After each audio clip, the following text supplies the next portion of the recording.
আমার মনে হয় পৃথিবীতে এইরকম নেত্রী আমরা বোধহয় আর পাবো না। আমরা আজকে আসলে অতি দুঃখের সাথে বলতে হয়, আমাদের এই প্রিয় নেত্রীকে হারিয়ে আমরা অনেক শোকাহত। আল্লাহ পাক যেন ওনাকে বেহেশতে নসিব করেন। আমরা বাংলার প্রত্যেকটা মানুষ আগামী দিনে বুঝতে পারবো যে আমরা কি রত্ন আজকে এই বাংলাদেশ থেকে হারিয়ে ফেললাম। আজকে সারা বাংলাদেশ একটা শোকের ছায়া পড়ে গেছে।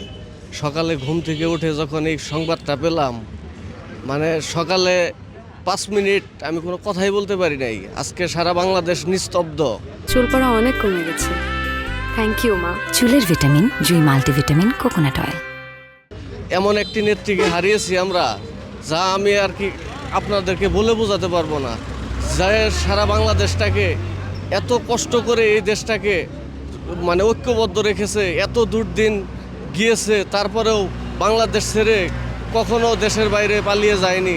আজকে সেই নেত্রীকে হারিয়ে আজকে সারা বাংলাদেশ নিস্তব্ধ হয়ে গেছে। আমাদের বাংলাদেশের একজন চেয়ারপারসন বেগম খালেদা জিয়া, উনি ভালো মানুষ ছিলেন, দেশ নেত্রী ছিলেন, জনগণের নেত্রী ছিলেন এবং কি দলীয় নেত্রী ছিলেন।